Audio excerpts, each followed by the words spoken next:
na nawa maging maganda ang bunga sa paraan ng ating pag-iisip para maging maganda ang bunga sa ating pang-araw-araw na buhay. Your eyes see what you happen to see, yes, but more than that, your eyes see what you choose to look at, to focus on. Sa dinami-rami ng pwedeng makita, namimili ang mata ng tititigan. Your thinking creates your reality. Ang pag-iisip, ang iniisip mo, ang gumagawa ng realidad mo. Our thoughts, if you think them over and over and assign truth to them, become beliefs. Namnamin. Ang inuulit-ulit na pag-isipan, pag ginawaran ng katotohanan, pag ginawa mo ito ang iyong truth, ito ang iyong reality, pag ginawaran ito ng pagiging totoo, ay nagiging faith, nagiging pananalig. Ano man ang inuulit-ulit mong pag-isipan, pag inassignan mo ito ng truth, ito ang iyong truth, ito ang iyong nagiging faith, pananalig. Ang pananalig ay lumilikha ng cognitive filter na siya mong pinagsasalaan at pinagbabatayan ng pagbibigay kahulugan sa mga nangyayari sa mundo mo. Ang salaan ding ito ang namimili ng mga patunay sa kapaligiran na tumutugma sa pinaniniwalaan mong truth at tumatanggi, nagtatakwil sa mga kakontrang ideya. Huwag kayong mga nosebleed dyan. Intindihin ang pinag-uusapan natin. Nosebleed din itong pag-aralan at ituro Kaya kailangan mag-effort ang lahat na intindihin. Huwag tayong laging mahali na sa madali lang. Kailangan nag-iisip tayo ng malalim, malawak, mataas. Pagka meron kang pinaniwalaan, pag lagi mong iniisip ang isang bagay, at ito'y pinaniwalaan mo na, inassign mo na ito na yun ang truth, dahil laging paulit-ulit, di mo tinanggihan, in fact, nayakap mo, naging truth mo na, lahat ngayon ang tingin mo sa buong mundo, ito ang panala mo kung ano ang tama at mali, kung ano ang tatanggapin mo at i-reject, kasi nag-assign ka na ng truth sa iyong paniniwala. Kaya dapat bantayan kung anong pinaniniwalaan, kung anong dinidinig, at kung anong gagawin mong, this is my truth. Kasi yun ang magiging salaan mo sa lahat-lahat ng bagay. Dahil sa selective filtering system ng brain, tinatawag na priming, that works on activation-inhibition model, pag ang isip ay primed by a certain belief to look for something, pinagsasarahan nito ang mga kakontrang neural networks. Kaya nahihirapan o mahihirapan kang makita ang patunay na kontra sa nauna o dati ng paniniwala. Pag kinondisyon mo ng utak mo kung anong katotohanan, pag tinanggap mo ng ito ang katotohanan, at ito na ang iyong naging pananalig, pati sarili mong utak ay mabubulag na, hindi na niya makikita ang mga patunay na kontra doon sa pinaniwalaan mo na. Kaya mahirap kausap ang religious person at ang very political ang utak. Kasi pag nag-decide na siya na yung narinig niya, yung napaulit-ulit yung narinig, nakita na yun na ang totoo, yun na ang reality, kahit pa tapunan mo ng liwanag to the contrary, kahit pa yung kakontrang ideya nito ay ubod ng linaw, maliwanag pa sa sikat ng araw sa tanghaling tapat, hindi na ito makikita ng isip. Pinagsasarahan ito ng sarili nating isip. Ang ating isip ang magpapalaya sa atin. At ang ating isip din ang nagiging kulungan ng ating buong pagkatao, pananaw, at buhay. That's why people who are depressed see a more depressing world. It's also why you are so convinced that your view of the world is the truth. Ito rin ang sanhi, kaya ang tao ay kumbinsido na ang pananaw niya ang siyang tanging katotohanan. Kasi sa kakatanggap niya ng tinanggap niya, kauulit-ulit nito, at pag-a-assign niya dito ng ito yung truth, nagsara na ang utak niya sa ibang ideya, lalo ka kontra doon sa niyakap na niyang ideya. Kaya napakahalaga na laging nire-review ang ating pinaniniwalaan, ang ating pinaninindigan. What most people don't realize is that they are participating in creating their own version of the truth. Pero akala nila, yun na lang ang kaisa-isang truth. Kaya dapat pag-ingatan ang iniisip at dinarama. Malamang na pag pinaulit-ulit ito, yan ang magiging reality or truth mo. At yan ang ginagawa ng maraming organized religions, of course. Paulit-ulit. Indoctrination. Almost brainwashing. At kung bata ka pa, nagsimula na ito nadidinig mo sa school, sa church, sa pamilya, ito na ang magiging truth mo. Kaya iba-ibang parts of the world, iba-iba ang truth ng mga tao, nagyagyara-gyara, nagpapatayan for the truth. At ano yung the truth na yon? Yung truth na tinanggap nila sa kanilang isip. At tinatanggihan na ng kanilang isip yung ibang bagay kahit ubod ng linaw na tama yun. Kasi nabulag na ng pananalig ang pag-iisip. Proverbs 4:23, above all else, guard your heart, for everything you do flows from it. Guard your mind, guard your belief, guard your idea, because everything you will do will be shaped by your belief. Proverbs 6:14, who plots evil with deceit in his heart, he always stirs up conflict. Mula sa isip, tungo sa salita at sa gawa. Pagka deceitful at quarrelsome yung isip, ang action niya magiging deceitful and quarrelsome. Natural. Proverbs 27:19, as water reflects the face, so one's life reflects the heart. Ang buhay ay salamin ng puso at ng isip. Ang nangyayari sa buhay ay reflection, bunga lang ng iniisip at dinarama. Nandyan ka dahil inisip mong dapat ay nandyan ka at inisip mong pupunta ka dyan. Nandyan ka dahil pinaniwalaan mo yan ang best para sa'yo. Nanalig ka, so ginagawa mo. Psalm 139:23, search me, God, and know my heart. Test me and know my anxious thoughts. Dapat laging ipasuri at ipasala sa may likha, sa Word, kay Jesus, sa Jesusness, ang iniisip at dinarama. Maraming tao, sobrang nakondisyonan na sila na Pharisee-ness ang tama. Kaya pag tinuruan mo ng Jesusness, nire-reject si Jesus.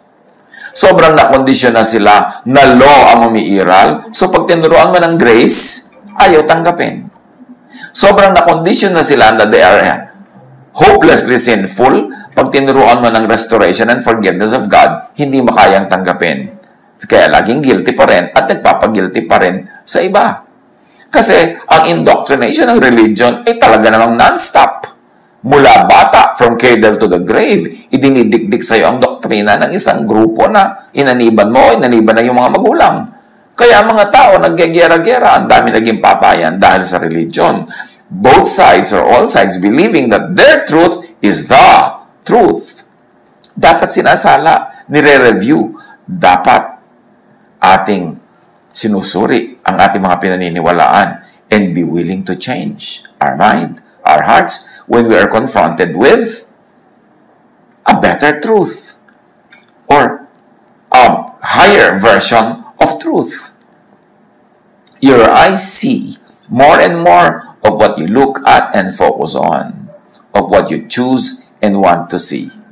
Kaya yung mga nagiging zealots, nagiging fanatics, kasi syempre kung gusto mo yung isang paniniwala, gusto mo ang isang kaisipan, laging yun ang isipin mo, laging yun ang papakinggan mo, laging yun ang uusalin mo, lalong sumisidhi ang paniniwala mo doon hanggang maging zealots ka na. Kasi ang brain natin, nakukondisyon yan eh. Kung anong lagi mo tinitingnan, yung nag-a-adjust ang brain mo para yan na makita. At hindi na niya tinitingnan ang mga ayaw mong tingnan, ang ayaw mong makita, hindi na tinitingnan ng brain mo. Akala mo tuloy, wala na yun, hindi na nag-e-exist. At yun na lang, paborito mo, ang nag-e-exist.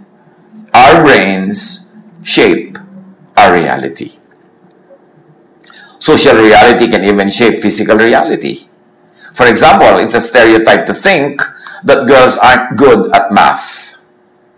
When people believe that stereotype, which is a social reality, they may expose girls to fewer math and physics problems than they do boys, creating a self-fulfilling prophecy that perpetuates the stereotype.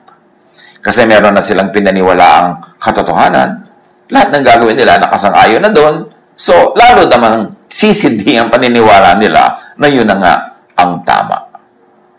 Dapat sinusuri kahit pananalig, kahit doktrina, because the truth will always stand the test. Bakit ka matatakot na suriin ang iyong truth? Tapunan ng liwanag, i-examine. Kung naniniwala kang truth, ito talaga, ipapa-examine mo. Dahil lalabas at lalabas ang katotohanan. Huwag tayong masyadong matigas ang ulo na yan ang aking paniniwala. Yan ang sabi ng aking preacher. Yan ang sabi ng aking teacher. Therefore, yan ang truth. Dapat reviewin lahat. Ang pinagsama-sama at nagkakaisang human brains create social reality. A superpower that can move mountains. Kaya yung mga naniwala sa isang leader, halimbawa, yung mga naniwala kay Hitler, pinaniwalaan nila lahat ng mga sinasabi ni Hitler, inulit-ulit ito ng media, pinaniwalaan, itinuro sa mga eskwelahan. So, na-create yung historical events, not only in Germany, but all over Europe. At naka-apekto sa buong mundo. Kasi, napakaraming nag-subscribe sa paniniwala na yon. Any group of people can make up abstract concepts, share them, and weave them into a reality. Kaya nagkakaroon ng mga kumisan, mass suicide sa mga relihiyoso kasi sobra silang naniwala sa leader nila, hindi na sila nakinig sa iba, talagang ipinako na nila ang utak nila doon, kaya nung pinainom sila ng lason, inuman naman ang lahat. Hindi na sila nakakapag-isip. Magtataka ka, kahit anong sekta, kahit anong relihiyon, magkakakontra at magkakasalungat, may mga members siya ng mga edukado, matataas sa mga pinag-aralan, malalayo ang narating, very successful. Sasabihin ng iba, therefore, true yung pinaniwalaan nila kasi educated sila. Not always. Kasi nga, selective ang mind, ang brain. Pag gusto mong makita ang isang bagay, hanggang later on, laging yun ang tinitingnan mo, mamaya, yun na lang ang nakikita ng brain. Nagsasara na siya sa iba. Kaya akala mo, yung reality mo na lang ang kaisa-isang katotohanan. Ganyan sa politics at sa religion. Yan ang mga causes ng napakaraming giyera ng humanidad from the beginning. 1 Samuel 18:6-8. When the men were returning home after David had killed the Philistine, the women came out from all the towns of Israel to meet King Saul with singing and dancing, with joyful songs and with timbrels and lyres. As they danced, they sang, Saul has slain his thousands, and David his tens of thousands.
Saul was very angry.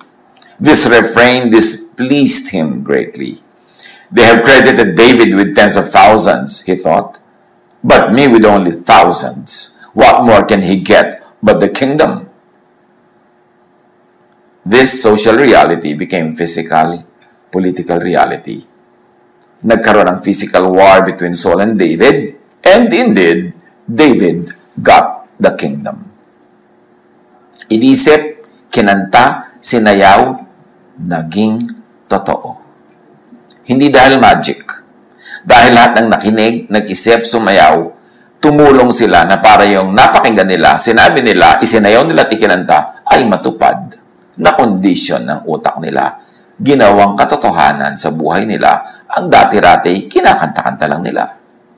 Psalm 55 verse 4, My heart is in anguish within me. The terrors of death have fallen on me. Nega creates and births mega nega. Kasi malungkot ang puso niya, so anong nangyari? The terror of death have fallen on me. mas pinalungkot siya ng sarili niya.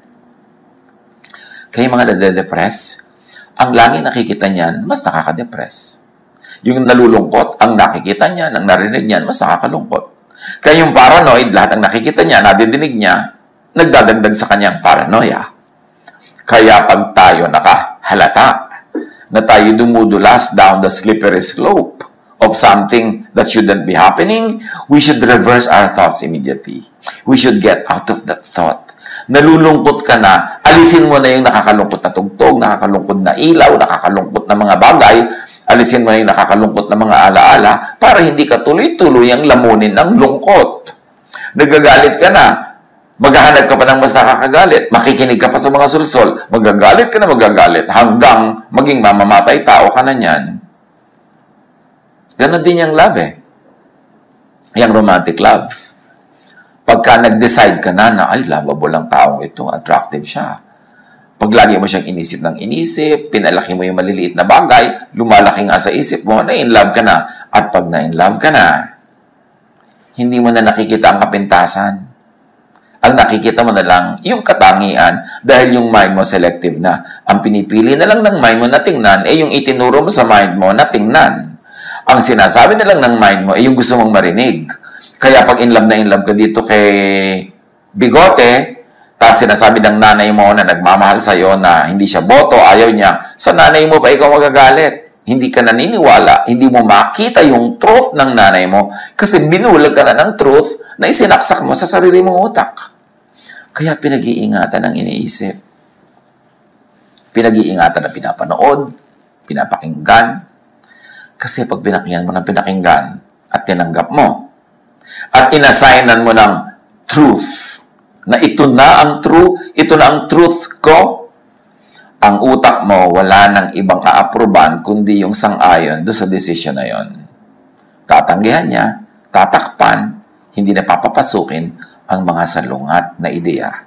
Hanggang maging bigot ka na, maging one-sided brain ka na, maging one-sided utak and thinking, hanggang maging bias ka na. Kaya ang utak, ang belief, laging challenge, laging tinatanong, laging tinatapunan ng liwanag ni Jesus. Kaya napakasidhi at napakalupit ng mga religious wars, religious quarrels. Sa sariling pamilya, mga magkapatid nagtatakwilan. Sa sariling church, nagbabatuhan, nagsasakitan. And each of them believes that his or her truth is the truth. Kasi dinedeceive tayo ng ating isip. Una, ikaw ang nangyayari, ikaw ang nakakapangyari, pinapasunod mo yung isip mo, pero mamaya yung isip mo na ang kokontrol. Kasi nalaman na niya yung cue mo, nalaman na niya kung anong gusto mo, yun na ngayon ang ibibigay sa'yo. Yung gusto mo nang makita ang makikita mo. Pag gusto mong makita ang negative ang mundo, puro nega ang makikita mo. Pagka negative ang isang tao, negative na lang ang makikita mo, bulag ka na sa kanya mga positive. Kasi ganyang brain mo nag-a-adjust sa iniisip mo. To the point na kung ano ang gusto mong isipin, yun na lang ang pinapaisip sa'yo at pinagsasarhan na ng utak mo ang ibang bagay. Ganyan-ganyan sa religion, ganyan-ganyan sa politics, ganyan-ganyan sa social norms. Kaya napakahalagang laging sinusuri ang pag-iisip. Psalm 55 verse 4, tulad ng binasa na natin, "My heart is in anguish within me. The terrors of death have fallen on me." Bakit? Yung heart dyan, ibig sabihin din yan, mind. Yan ang iniisip mo. Yan ang mangyayari. Ang kinakatakutan mo, matutupad. Kasi yun ang ngayon nakahanapin ng utak mo at i-offer sa'yo. What and how you think shapes your mind accordingly. Pagka isip ka ng isip, yung mind mo nag-a-adjust, yun na lang i-accommodate niya. Yun na lang ang gusto niyang isipin at yun na lang ang ipapaisip sa'yo.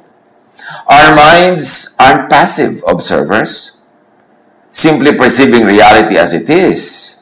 Our minds actually change reality. Probably the best known way the mind shapes reality is the placebo effect, where people get better if they simply believe that they are being treated for a disease. Marami na experiments niyan. Group A ng pasyente, paiinumin ng gamot.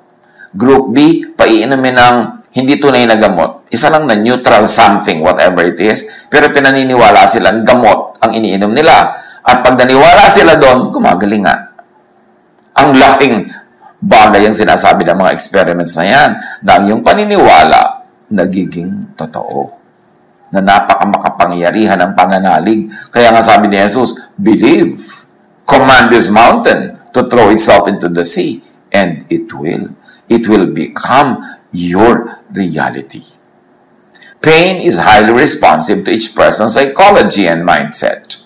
Those who expect worse pain, ruminate on it, think of it, and feel helpless about it, what's called pain catastrophizing, feel more intense pain, stay longer in hospitals after surgery, and often require more painkillers. Pag ang tao ay napakahilig mag-isip ng sakit, na siya ay masasakitin, na siya ay masasaktan, yun nga nangyayari. Ang tagal niyang gumaling. Pero yung nag-iisip na gagaling siya, nananalig, mayroong faith, mabilis gumaling, mabilis mag-respond sa medication. It's all in the mind. Pag lalong iniisip, pag lalong pinag-uusapan, lalong kinakatakutan, lalong nangyayari. Kaya hindi maganda yung mga lagi ang pinag-uusapan nyo, mga sakit. Pagka maraming tao, lalo seniors, pag nakita-kita na, wala pinag-uusapan kundi ang sakit nino. Nagpapaligsahan kung kaninong blood pressure ang mas mataas, kung kaninong blood sugar ang mas mataas, kung kaninong sakit ang mas malala. Kaya ayun, nagkakalubog-lubog din uli sa sakit. Pagka ang gusto nyo laging pag-usapan, kapintasan na inyong hipag, lalong nagagalit kayo sa kanya. At lalo siyang nagiging kapintas-pintas kasi yung reality ng utak nyo o apekto sa mundo. Nagkakatotoo ang laging pinag-uusapan, lalo't pinaniniwalaan. Diba? Faith moves mountains. Kahit negative faith. Pag naniwala kang hindi ka nagagaling, hindi ka na nagagaling. Pag lagi niyong pinag-uusapan na, naku, maghihirap ang buhay, ang hirap ng buhay, ang hirap ng hanap buhay, ganun nga mangyayari. Yung mga may tindahan, pagka tinanong mo, magkano ang benta mo? Mahina, matumal. Siguro sa takot mautangan, sa takot na mahingan. Pero kasasabing matumal, mahina, ay tumutumal talaga, tumihina. Pero pagka maganda yung benta, ayaw saying, wow, malaki ang benta ko, tipak, marami ako ngayong benta. Sa takot na naman siguro mahingan. So, ang nangyayari, dahil hindi na pag-uusapan yung malaking benta at magandang negosyo, hindi na yun tinitingnan ng brain. Ayaw na uli yung makita, ang hahanapin na niya uli yung maliit na kita, yung maliit na benta, yung negative, at yun na naman ang matutupad sa buhay.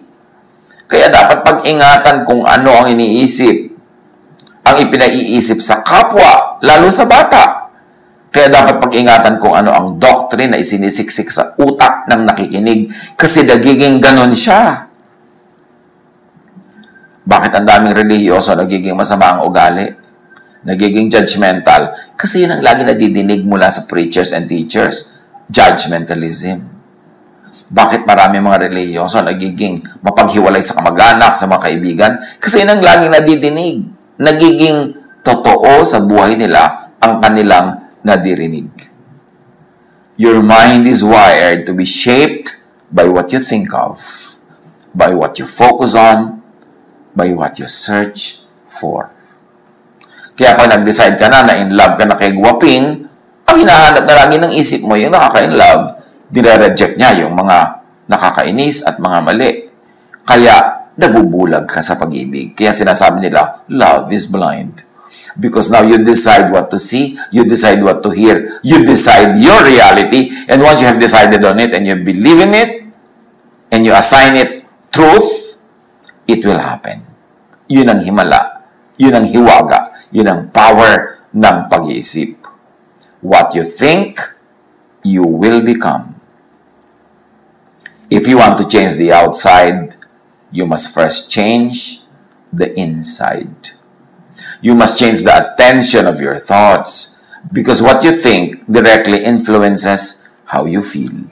And how you feel directly influences how your body reacts. And how your body reactions directly influence how you behave, and how you behave comes to define what you are and what you experience in life. Totoo ang ini-imagine. Pag in-imagine mo Ngayon na ang mahal mo sa buhay ay nagtataksil sa'yo, nagiinit na yung punong tainga mo, bumibilis na ang tibok ng iyong puso at ang iyong pulso, sumisikip na ang iyong paghinga, at humihirap na ang iyong pakiramdam. Imagination mo lang yun. Hindi pa yung nagaganap sa kanya. Pero pag naganap na sa isip mo, umaapekto na sa iyong katawan. Thoughts become physical realities. Tumatawid mula sa loob ng iyong utak papunta sa buong mong katawan. Kaya ang imagined things become real. Kung ano ang gusto mong maging real in your life, yun ang lagi mong isipin, yun ang lagi mong imaginein. Ganon din yung mga sexual desires. Pagka in-imagine mo na nakikipagtalik ka sa isang tao, lahat na ng mga sensations ng tunay na pakikipagtalik, mararamdaman mo na rin. Kasi nasa isip mo na. Pag iniisip, nagiging totoo sa physical world. Kaya dapat pag-ingatan ang iniisip. Pag inayos ang loob, aayos ang labas. Pag inayos ang isip, aayos ang mundo, aayos ang buhay. So, nagsisimula ang lahat sa pag-iisip. Paano ka ba mag-isip? Optimistic, pessimistic, positive, negative? Mapaniwalain o ayaw maniwala? Paano? Thoughts, in and of themselves, have no power. It's only when we actively invest our attention into them that they begin to seem real. And when we engage with specific thoughts, we begin to feel the emotions that were triggered by these thoughts. We enter a new emotional state which then influences how we act. Pag inisip, nakakaapekto sa emosyon. Yung emosyon, makakaapekto sa yung action. Kaya sa isip, nagsisimula ang lahat. Psalm 10:4, in his pride, the wicked man does not seek him. In all his thoughts, there is no room for God. Kaya merong believer at may hindi believer. Kauulit ng belief, nagiging belief. Kauulit ng unbelief, nagiging unbelief. Sa isip nagsisimula at nagwawakas ang lahat. Psalm 13:2, how long must I wrestle with my thoughts, and day after day have sorrow in my heart? How long will my enemy triumph over me? But the real enemy is within. The real enemy is the thought. When you think you are defeated, you feel defeated, you act defeated, you get defeated. When you think you're triumphant, you feel triumphant, you act triumphant, you become triumphant. Imagine what happens to and in your life when you always think sin and judgment. Di ba lagi yan ang tema ng mga relihiyon? Sin and judgment. What will happen to your heart? Kung ang laging pinag-uusapan, ang laging topic, ang laging nadirinig, sinasabi, sinasambit ay sin and judgment, what will happen to your thought? What will happen to your emotion? What will happen to your actions? What will happen to your life? Imagine what happens to you and in your life when you always think confession of sin, repentance, evil, when you always think of the devil. Devil lagi ang topic, devil ang pinag-uusapan, devil ang dinirinig, at ipinaririnig. So you see the devil in your cup, in your coffee cup. Kasi laging yun ang iniisip. Ano ang nangyayari sa iyong isip, sa iyong emosyon, sa iyong action, kung ang laging issue ay end of the world, death, spiritual warfare? Pagka ang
laging focus ang iyong religious activity ay warfare, warfare, warfare, pati sa prayer, warrior ka.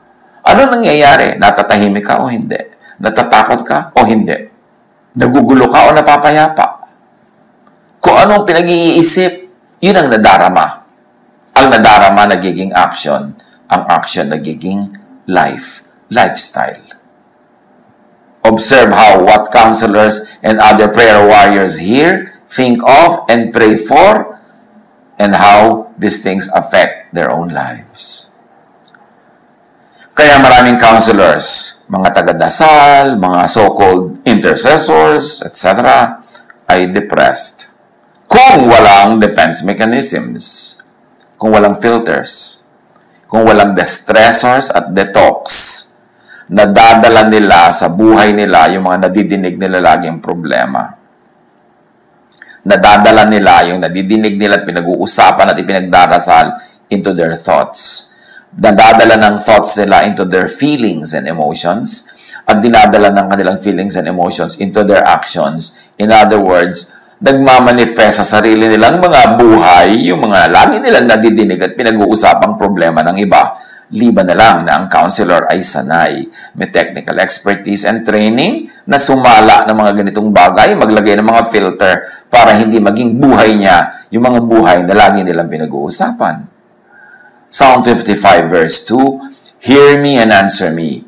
My thoughts trouble me, and I am in distraught. Apply this.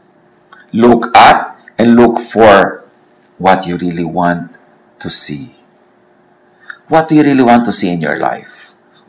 What do you really want to happen in your life? Look at and look for these things. Do you want love, beauty, hope? Ito yun ang lagi mong tingnan, pag-usapan, hanapin, bungkalin, linangin, i-develop. Pero kung lagi mong iniisip ay hatred, ugliness, hopelessness, yun ang magiging kulay, hugis, tunog, galaw ng iyong buhay. What you focus on is what becomes powerful. Your attention empowers an idea. Each of us is a brain that is designed to be malleable and plastic and open to our influence. It is constantly shaping itself to be the best one it can ever be for us. Our experiences are the fuel for the shaping, and everything we see, feel, experience, sense, and do is slowly but surely changing the architecture of our brains, sending gentle instruction on how they can build to best support us. Nosebleed na naman. Ang ibig lang sabihin, kung ano ang lagi mong gustong isipin, yun ang ina-entertain ng iyong brain, at yung brain mo nag-a-adjust doon sa thought na gusto mo para masyahan ka, para ibigay sa yung hilig. Kaya yung brain mo, masunurin lang sa gusto mong puntahan. Hindi ka dinadala ng brain mo kung saan-saan. Ikaw ang nagdadala sa brain mo doon by exercise, by habit, by repetition. So, pwede mong i-reshape ang iyong brain to be positive or negative, to be hopeful or hopeless, to be beautiful or unbeautiful.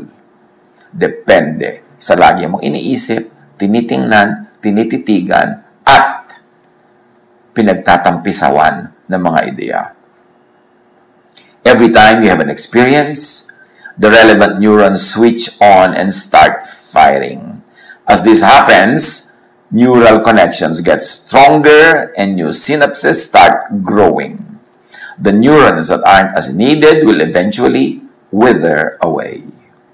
Ang mga neurons ng ating brain na hindi natin laging ina-engage, ginagamit, pinapaandar, kinokomission, nawawala, nalilimutan, nabubura.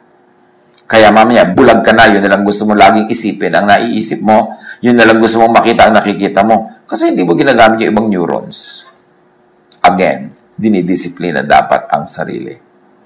Imagine, kung ang lagi mong hinahanap ay ang wala, di laging wala ang iyong nakikita. Imagine kung laging hinahanap ay kapintasan, di kapintasan ang makikita mo talaga. Imagine kung laging hinahanap ay ang katatakutan, nakaka-worry, nakakasad, nakaka-depress, irereklamo.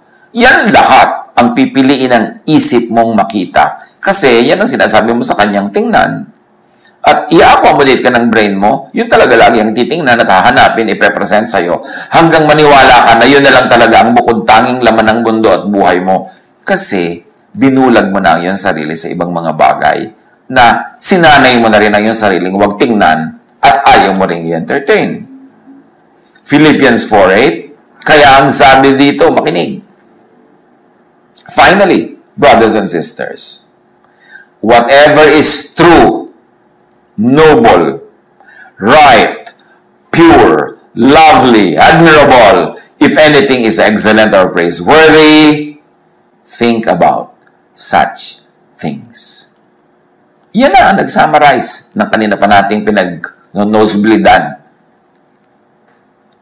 Kung ano ang mabuti, maganda, kaibig-ibig, kahanga-hanga, kung may anumang bagay na napakaganda at kapuri-puri, yun ang isipin mo. Kasi yun ang mangyayari sa buhay mo. Yun ang magiging thought mo, yun ang magiging emotion mo, at yun ang magiging action mo, at kung anong itinanim aanihin, yun ang aanihin mo, yun ang magiging bunga ng iyong buhay, it will become your life. So kung sad ka ngayon, nag-iisip ka kasi ng sadness, kaya ka dinala dyan. Kung depressed ka ngayon, kinondisyon mo ang sarili mo ng mahaba at matagal na panahon na ma-depress, kaya depressed ka ngayon. Pag cheerful ka, ganun din. Pag hopeful ka, ganun din. Pag paladuda ka, yun ang dahilan. Ikaw lahat ang umimbento. We should be responsible for our thoughts. Huwag nating i-blame sa panahon ng Hapon o panahon ng Kastila o panahon ni Limahong ang mga nangyayari sa ating buhay, ang takal-takal na nun, ang layo-layo na. Tayo ang lumilikha ng ating realities. The sooner we understand and accept that, the quicker we can change our reality into that which is good and true. 2 Corinthians 10:5, we demolish arguments and every pretension that sets itself up against the knowledge of God. And we take captive every thought to make it obedient to Christ. O ayan na naman. Simplification of everything we've been laboring to try to explain. We take captive every thought to make it obedient to whom? To Moses ba? To Paul ba? To Peter ba? No. To Christ. To Jesus-ness. You want rest? You want peace? You want love? You want restoration? Ino-offer lahat yan ni Jesus. Go to Jesus. Sabi niya, come to me all of you who are tired and heavy laden, and I'll give you rest. So rested ka ba ngayon? Kasi nag-isip ka, sumunod ka kay Jesus. Hindi ka rested, hindi ka bothered, kasi may iba kang iniisip.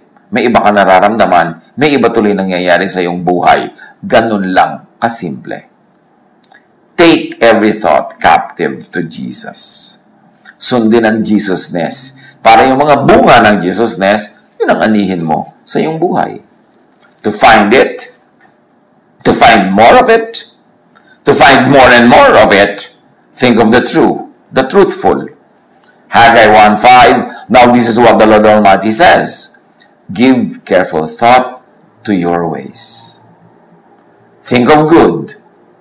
Matthew 9:4, knowing their thoughts, Jesus said, why do you entertain evil thoughts in your hearts? Why do you entertain doubt?